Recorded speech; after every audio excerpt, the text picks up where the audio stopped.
You are listening to KeyStone's Stock Talk Podcast, episode 101.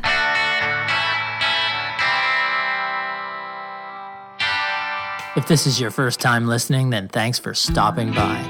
This podcast is produced every week for your enjoyment, and show notes are found at www.keystocks.com. Come back often, and feel free to add the podcast to your favorite RSS feed or on iTunes.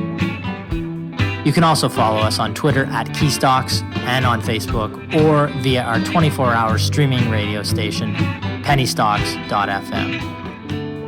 And keep submitting your stocks via the usual social channels or at our website, keystocks.com, for our Your Stock Our Take segment. And we just might review your stock in an upcoming show and let you know if it is a buy, sell, or hold. We're going to get right into the show this week, but before I welcome my co-hosts, Aaron and Brennan, I'm going to first off just say, in this time of uncertainty, the health of you and your loved ones is paramount, and KeyStone and our staff hope you are all staying safe and wish you and your family good health. My heart, and I believe my co-host's heart, obviously goes out to anyone who has lost their job or has had their source of income reduced during the COVID-19 crisis. Now, I'm going to start with a brief intro, and then we're going to dovetail on some topics after that. We are currently in unprecedented economic scenario, and the full impact of the global shutdown is still unknown. In the near term, we believe that nearly every industry and company will feel the financial impact. Some of these companies will be very well positioned to weather the economic downturn, while others are at higher risk. We are continuing to monitor our current recommendations as well as research hundreds of other dividend and growth and value stocks throughout North American markets. Now, several elements about the market drop that we have seen have been surprising, including its sudden onset, speed, and magnitude, as well as the daily swings. For example, this past week in a down market, the Dow produced its largest three-day rally and extended to a fourth day in nearly 90 years.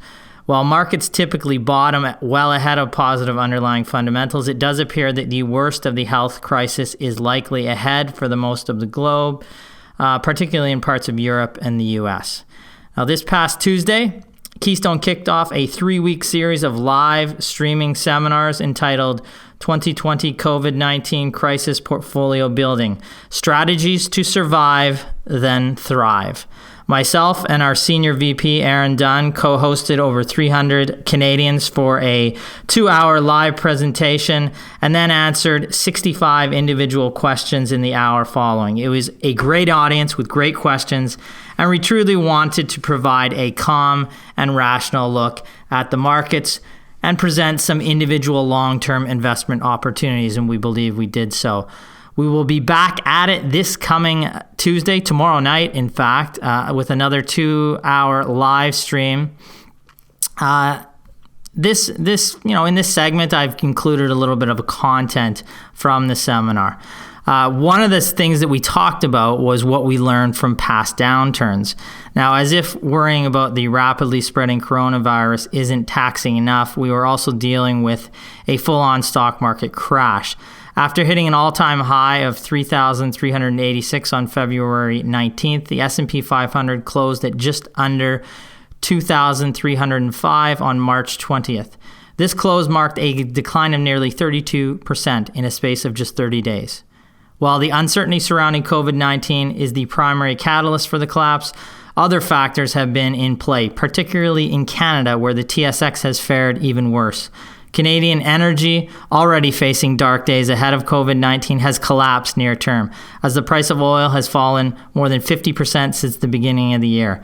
But that does not even tell the full story for Canadian producers who have been hit the hardest. A barrel of Western Canadian Select crude has been trading at less than a pint of beer over this period. Meanwhile, projections that we could have already entered into a recession are widespread. Now, right now, as an investor, we'd say you have two choices. Number one is you ignore your portfolio and do nothing. We advise against rash decisions. Sticking your head in the ground, however, is a terrible decision. So number two, you can take action. Now, fortunately, stock market crashes and economic downturns have happened before. That alone should give us a reassuring perspective on how this crash is likely to turn out. There's much we can learn from previous market crashes that help us better manage your portfolio going forward. While painful in the near term, an economic crisis should sharpen your resolve. I know it does mine. Now, one of the lessons that we talk about in our seminars is that cash is king. We advise our clients and investors generally in Canada to keep some cash on the sidelines ready for opportunities. There have already been some select opportunities, but we believe the markets may give us more attractive opportunities going forward. We recommend looking for cash-rich businesses as well with a history of profitability. These type of businesses can survive in a downturn. They have a cash buffer. Perhaps most importantly, with that cash, they can take advantage of opportune acquisition opportunities, allowing the business to thrive on the other side when the recovery begins, as it always does. And I can give you an example of a company that has done just that, but I'm going to let my co-hosts speak a little here as I've gone through the introduction. How are you guys doing? Doing well, Ryan. How about yourself? Very well. Adjusting to our new scenario that we see in life here, but yeah, there's always opportunities. It's funny because I see all these memes and all this content out about what people should do with their free time during the quarantine, and obviously all of that is intended for people that don't have young kids, because I have a couple of young ones, and I can tell you that there's not a lot of free time when all the school and the outside classes get canceled. Yeah, and we have both sides. I do as well, have young kids and teenage kid and a young kid. And we have both sides. I mean, we have more work for us in front of us on the work side in terms of financially looking at companies, because you start to see opportunities. You want to cut some companies. You want to raise some cash in your portfolio potentially for those opportunities. So we have more work there. Our work certainly doesn't slow down. It even increases. And then you have the kids on the other side. So it's well, and it definitely increases, because we may have, for example, any company that I screened a couple of months ago, you really have to rescreen in the context of the new environment. Yeah. A new share price, new valuation maybe, but also reassessing whether or not the financial performance can continue or is in some way going to change. So it's basically a situation like this is just constant research for us. Without a doubt. One of the things I'm doing in the US side is we've always loved the technology sector. We see some great opportunities there, of course. So one of the things I'm doing is I pulled out the entire US technology sector, just under 700 companies, and I'm doing a screen. I'm going through every single one of them. And of course, I've done this before, but things change rapidly, particularly in this kind of an environment. Yeah, and there's some businesses in there that we'd like to have owned for a long term. There are a couple that we own now. Some others that we'd like to own. We'd love those to become more on sale, to be honest, at this stage. You've seen pullbacks in certain names. Some companies have done better. It's those companies often that we'd like to see an increased drop in share price, and maybe we have a significant long-term opportunity. But certainly, I'm looking at a lot of companies right now that I've always wanted to own, but they've just never been in the ballpark with respect to valuation. Always has been way too expensive compared to what I've been willing to pay or what I think is reasonable, and they still are at this point in time. But if in the event that things do get really cheap, we want to be there, ready to be able to pull the trigger, having all the research done, the lists of companies ready. So that we can act. And I think patience is key. Our clients, our U.S. research did tremendously well last year to start, up 67% on average. Clients were asking for more and more and more companies there. The telling factor in terms of the valuations of the market was we could not come out with many recommendations over the past, say, 12 to 18 months. Valuations, we loved some businesses. We just did not like the prices we were paying. There were some really select companies that we liked, and we're able to find some value and obviously produce some strong gains. But, there's some other businesses, again, like we want to be involved with. Hopefully those come into a range that we can buy in here, because we're looking 3 to 5 years out. And when we talk about cash being king and cash being king for those companies that we're investing in, sometimes you have to be very patient with that cash. And it may take a few months, it may take a year for the companies that we have in our portfolio that are cash rich to actually find the value. Like a company that has 100 million, say, in cash in the bank sitting there, there's a crisis. Overnight, the prices of the assets they want to buy don't become on sale. It can take some time. I'll give you, I like to give real world examples. I'll give you a real world example of that. Back in 2006, 2007, Enghouse Systems Limited, symbol ENGH on the TSX. In the lead up to the 2008-2009 financial crisis, analysts were screaming for that company to deploy its nearly $100 million in cash on hand with no debt to grow via acquisition. The issue then, prices were too high and management was disciplined, patiently waiting basically to pay better prices. The business was profitable, Enghouse, with decent growth and an excellent balance sheet. Soon after the financial crisis hit, Enghouse began to employ that cash in smart and now at more reasonable prices to make those acquisitions. From this cash flow, the company bought more businesses and the growth built on itself. Enghouse has gone on to buy 20 plus businesses from cash flow and continues to do so today over the past 10 to 12 years. Now, Enghouse turned out to be, in the last decade, one of the top 4 performing stocks on the entire Toronto Stock Exchange. So, it took some patience. It took some management there to have some foresight to not pay the high prices that were in the market. And we did see some companies we picked out in a recent update we did on our focus buy portfolio. We did that in our Canadian dividend, our Canadian small cap. Picked out 4 to 5 cash rich profitable companies that basically have limited debt. Those companies have been sitting on cash for several years now, not really deploying that. I mean, Enghouse would be one of those companies. They have deployed some, but there's 100 million in cash in the bank and they could do 90 million in free cash flow this year. So they're going to add to that, be able to grow. They may be in that enviable position, some of those other companies now that Enghouse was in coming out of 2008, 2009, the financial crisis there. Now, it took Enghouse's stock a year and a half to 18 months to start moving forward, but it was paying us a dividend, and the companies that we identified there, 3 out of the 4 are paying a dividend. So you can get paid a dividend, wait, and wait for these companies to start to pick off assets at a value price, and that may take some time still. That's one thing that you guys have really, taught me, I guess I should say, among other things. But just that these cash-rich businesses can, accelerate out of a downturn like this. And, before I got to KeyStone, I didn't really know that. I didn't really understand that. But it makes complete sense. Just these companies that, aren't extending their capital at, a peak of the market and waiting, when there are some businesses on sale to really accelerate their growth out of a downturn, just by deploying that capital at the right time. Yeah, and it's on management to steward that capital and, decide when the right time is to employ it. And now that's what we look on those management teams of some of those businesses to make the right decision. Some of them have in the past, so that's a good indication, but they have to continue to employ it effectively going forward. And that's what we're monitoring and also trying to add to that list right now, add to that list of good, solid cash position or companies that have very solid cash flow that is very protected going forward. And then they are in an enviable position as well. And, they can maintain their dividends during a crisis time. So do you want to look at some hot talking points here to start near term?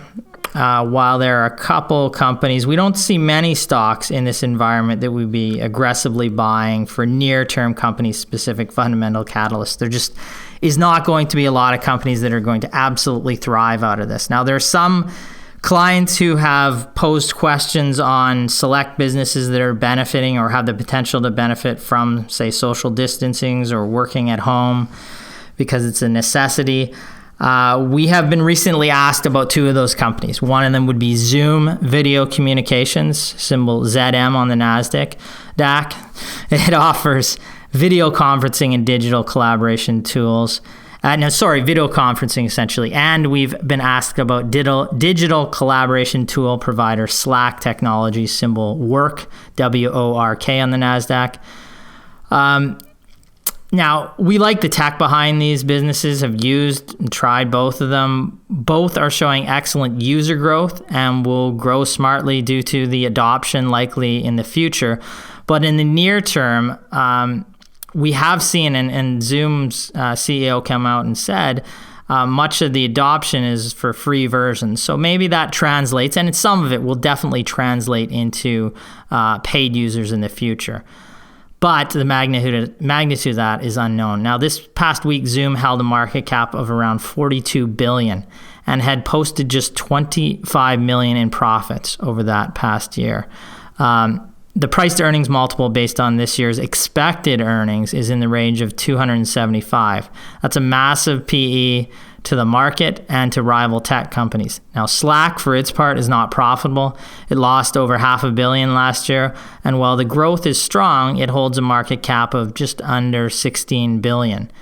These businesses are interesting, but in the case of Zoom, it is very expensive, and Slack is very difficult to value with negative current cash flow. So in our U.S. research, we've held a more established position, a position in a more established player that has competing products to these two growth businesses. And I think we'll stick with that business at this stage. Certainly. I think that there are investors really have to differentiate between companies that are going to experience a short-term uptick in demand during the situation and companies that are going to actually see an acceleration of the trends that were benefiting them. So, for example, if you're talking about a company that manufactures toilet paper, obviously, they're doing great right now as people are building up inventories of toilet paper, or were. I believe they continue to do so. But that's not something where we're going to see, or I would expect to see, a significant change in the long-term demand for toilet paper. So it's not like these companies are going to be expanding their capacity substantially so that they can produce more in the longer term and see earnings growth out of that. But there are other areas, like, for example, in the technology space, where there were trends that we believe are going to accelerate. And Ryan, you talked about digital workplaces and digital workflows. All of that requires technology like cloud computing, big data comes into play, their artificial intelligence. So these cybersecurity, these were strong trends in the past. And I believe that this current situation is just going to accelerate those trends. So one company that we talked about a couple podcasts ago that is benefiting right now, both from short-term increase in demand and I believe a long-term acceleration of demand in their business, would be Amazon. And this is a company that's profitable as well. So usually when people think Amazon, they're thinking about the online retail platform that Amazon became known for. And of course, that is absolutely exploding right now. Everybody's ordering online because in a lot of cases, retail establishments are closed. Online ordering, a lot of people are doing it, I believe, for the first time. So there's big acceleration there. But what a lot of people also don't know is that Amazon is the largest cloud computing company in the world as well through their AWS platform. So cloud computing, that's essentially large data centers that handle all of the data management and software programs for enterprises or essentially anybody that wants to run software rather than running it in-house on your own devices. You essentially just outsource that out. And cloud computing has been for years a major theme in enterprise because it's helping businesses become more efficient, more profitable, focus on doing what they do best and not so much on managing the IT data and computer software infrastructure of the business. So Amazon's a company that's really benefiting on both ends here. And I think that just even on the online retail end, obviously when things go back to a more normalized environment, I believe you're going to see a lot of people, trends that are using online shopping right now. They may, to an extent, go back to brick and mortar. But I think that a lot of people are just going to see the value in being able to order something on the computer and have it delivered right to their front door. So you're going to see an acceleration there. And then all of this, the digitalization of workflows, more people communicating over the internet, that requires a more data center capacity, more cloud computing, and Amazon's benefiting there. So of course, one of the issues that we've always had with Amazon is that it's been a great business, but it's always been so highly valued on a price to earnings ratio basis. So we've seen, last time we talked about the company on the podcast, I believe it was upwards over about 100 times earnings, which is quite high for KeyStone, unless we have a very high level of confidence that the earnings growth is going to stay strong or be maintained over the next several years. Now, with a minor pullback in the share price, I believe it's trading around the 80 times range, which is still quite high, but it looks a little bit better. Analysts are forecasting about 40% growth going into next year. So certainly if the company can maintain a growth rate like that, you could really start to see it grow into that valuation, even from KeyStone's perspective, over the next 3 to 5 years. And there's other companies. There is another company in the cloud computing space that we actually like because it's acquiring market share there faster. And it's also a very strong, diversified business. But Amazon is certainly one that you want to keep an eye on. And if you had the opportunity to buy it at an attractive valuation, I don't know if you will be able to buy it at what I would consider a cheap valuation. But if that opportunity presented itself, then that would certainly be something to consider. Yeah, and when people talk about, we talked about trends that can be sustainable and benefit from, the crisis that we're seeing right now. Certainly Zoom and Slack fit into that. Video conferencing and digital collaboration tools certainly fit into that theme that could be sustainable over the long term, that people could change their habits. So that is the case for looking at those businesses, buying those businesses. But when price is what you pay for it, value is what you get. We like the businesses, but do we like the price we're paying? Do we want to pay 250, 275 times earnings or buy a company with negative cash flow when we can buy a competing business to those that is trading at 20 times cash flow, for example, or 25 times in that range, and has other businesses and other growth areas that we like, is more secure in terms of its video conferencing service.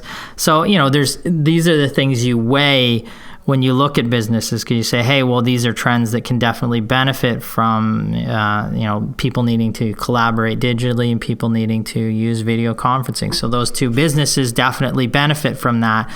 But are you paying a decent price for them? There's many, we saw tons of growth in the cannabis sector, but were we paying good value in that sector? No. And it was, over the past 2 years or year and a half now, a great sector to avoid. So you can see growth in a business, but you can't buy it at any price. You have to buy it with some level of value to be a successful investor over the long term.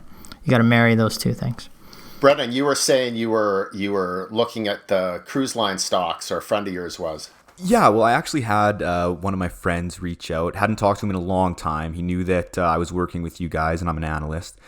So he was asking me about the cruise lines. And, just because, of course, we all know, their prices have fell drastically. No one's taking cruises right now. We heard of those horror stories where I think it was like the Princess Cruise Line where they were stuck, in international waters for days or weeks.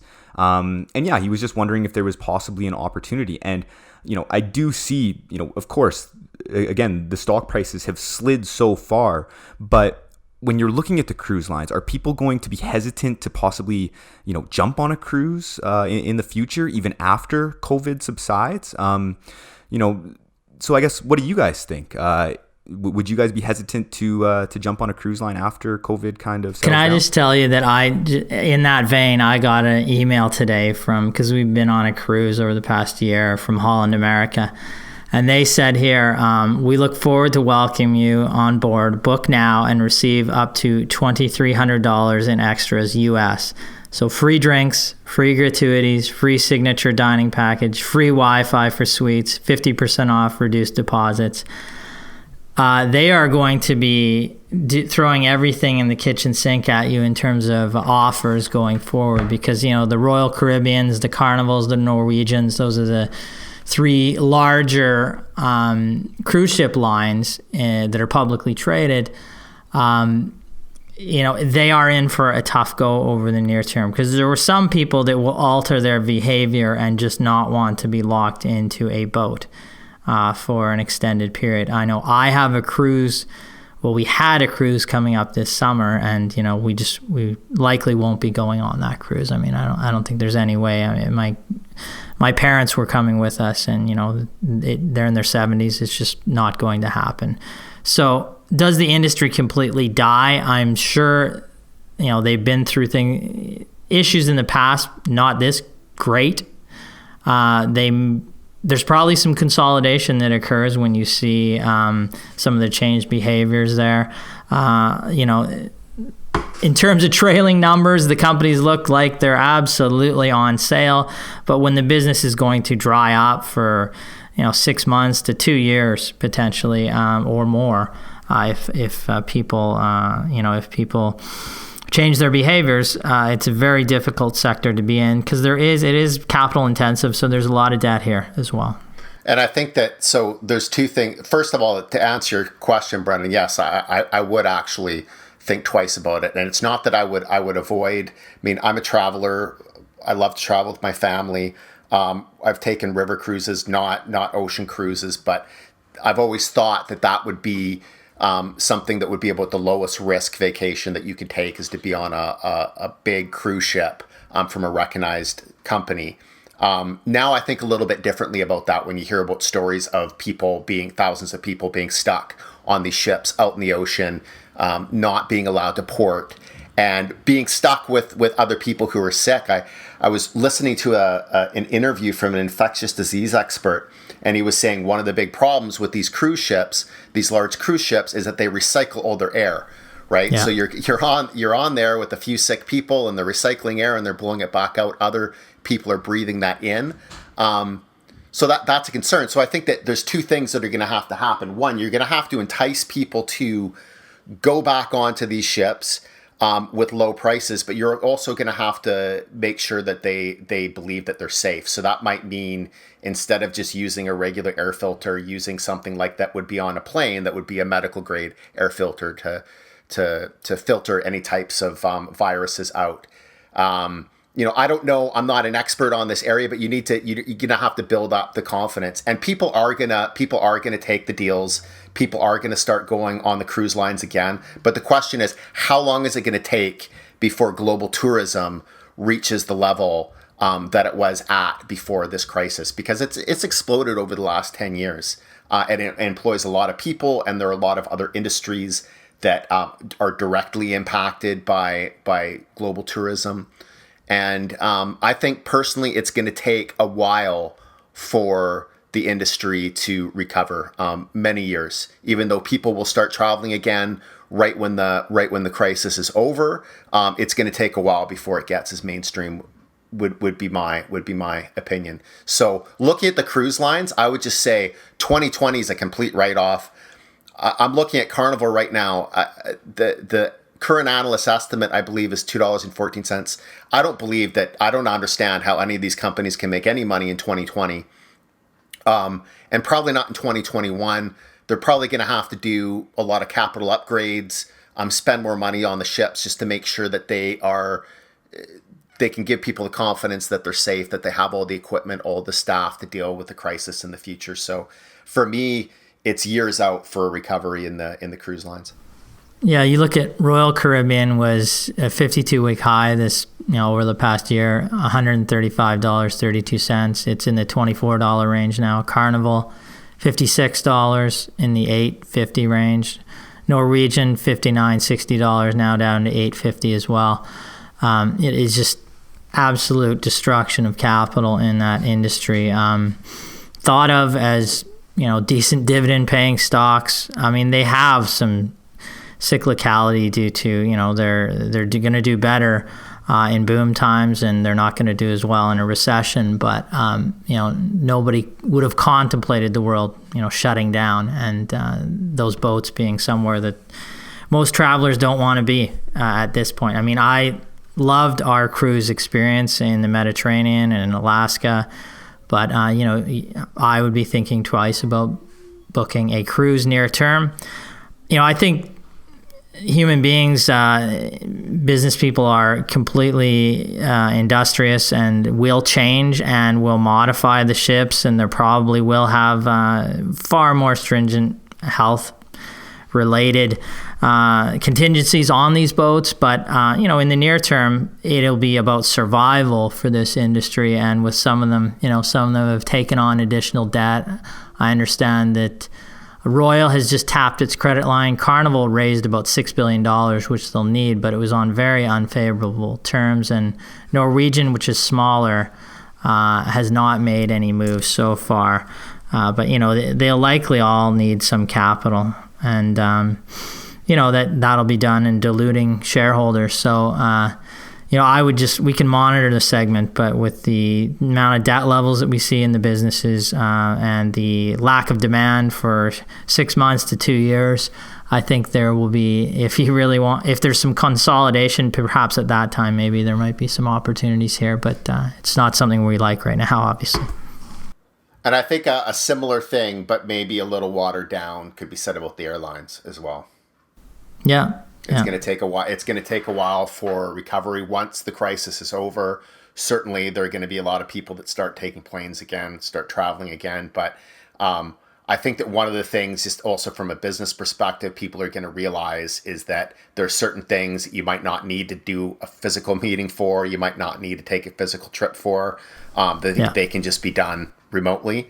And so I even though we're going to see a big uptick once they start running again, it'll take a while, in my opinion, for it to get back up to the peak the levels that we saw before the crisis. Yeah, and there might be other ways to. I mean, there's companies that have, like Disney has cruise lines, and their theme parks and their cruise lines will be hugely impacted. But at least part of their business, like their new streaming service, should be significantly positively impacted. So, all the content that they've put in there is positively impacted. So, if you wanted to have a company that has some positives in it at present, and, when the cruise ship industry starts to, rebound again, they can benefit from that. There's a business to look at. Now, that's not a recommendation, but, it's a way that you can look at these downturns and potentially play it with a less obvious route than just buying a cruise line directly. So I believe that's about all we have for this week, isn't it, guys? Anybody want to talk about anything else? Yeah, I think that. Brandon, anything on your mind? Maybe Costco. What do you guys think about Costco stock right now? Any thoughts on that? So Costco has always been a staple stock. It's something that we've looked at before. I'm just going to pull up some data on it as well. I feel like they've always kind of traded at a higher valuation. I mean, I don't know that. I don't know that. I think you're paying for quality, you're paying for brands. So it's not what I would consider a major growth stock. So revenue in the most recent quarter up about 5%. Revenue over the past 12 months up about 7.5%. Earnings growth seems to tend to be in the high single to low double digits. Now, we're definitely going to see an acceleration over the next couple of quarters. Near term. But I don't think that's not going to mark. There's not going to be any secular increase in the trend there. It's just going to be a short-term inventory build from people. Some people may go to Costco and decide that they like it more, but it's good, solid company. Hasn't really pulled back that much, of course, in with the rest of the market due to the crisis, because people know that they're continuing to do a lot of business. Trading right now at about 32 times earnings, so. Not cheap, certainly not cheap, a premium to the market, but I mean, not outrageously expensive either. Who really loves Costco is Warren Buffett's partner, Charlie Munger. Yeah, I mean, it's a great business. I love shopping at Costco. I think their model is excellent. Their balance sheet is, about $8.5 million in debt, $8.5 million in cash, or billions on both of those in the bank. So they have $1.52. Good balance sheet, relatively speaking. Yeah. Sorry? About $1.52 in net cash. Yeah. I mean, it's a good business, and EV to EBITDA is probably in the range of like 18, 19. So that's not crazy given the market, but it's certainly not cheap relative to its growth. You're paying for a premium multiple right now, but it's a modest premium. I wouldn't argue it's not something that I think that we're going to recommend tomorrow necessarily, but I also wouldn't argue with somebody who wanted to buy it. I wouldn't try and talk them out of it and say that it's a bad idea. The business isn't going anywhere soon. I think I'd love to see them, beef up their online offering, but people love going to Costco's, and I think at some point we will be going even more. We're going back to Costco's. Now people are lined up for the social distancing and all that, but it's one of those businesses that isn't going away, and those are great to hold on to. For sure. Like even a fun fact of Costco that I learned in one of my finance classes at school was actually that Costco sells more hot dogs at their stand there or whatever it is, more hot dogs than all of the MLB stadiums combined. So I can't fact check that, but I just thought that was an interesting side. Well, they've sold quite a few to me in my family, so nice. I wouldn't doubt that.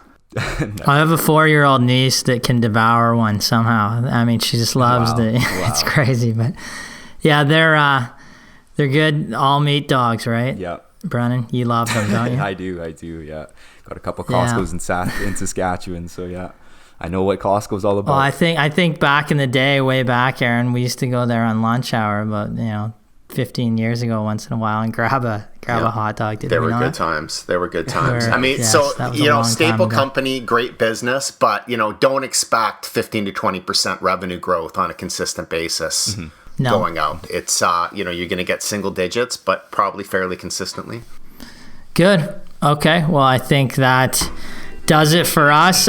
We encourage you to keep your questions in to our Your Stock, Our Take segment. We'll start taking individual stocks again in the coming weeks. We also, on our Ask Us Anything segments, ask us anything you want about the markets now. Keep those questions coming in. Hit us up on the usual social media channels. Also, we remind you that tomorrow evening we have our DIY live stream seminar. So attend that if you can. It's a great event. We had, like I said, hundreds of Canadian investors in that stream last week, and we expect to have a good crowd again tomorrow night. Love to see you there. You can log on to our website at www.keystocks.com. Click on the picture of myself and Aaron there for the Crisis Investing Seminar, the live stream, and we will answer any and all questions following that 2-hour stream tomorrow night. I'd like to wish everybody, stay safe out there and profitable investing. Profitable investing. Thanks, everybody.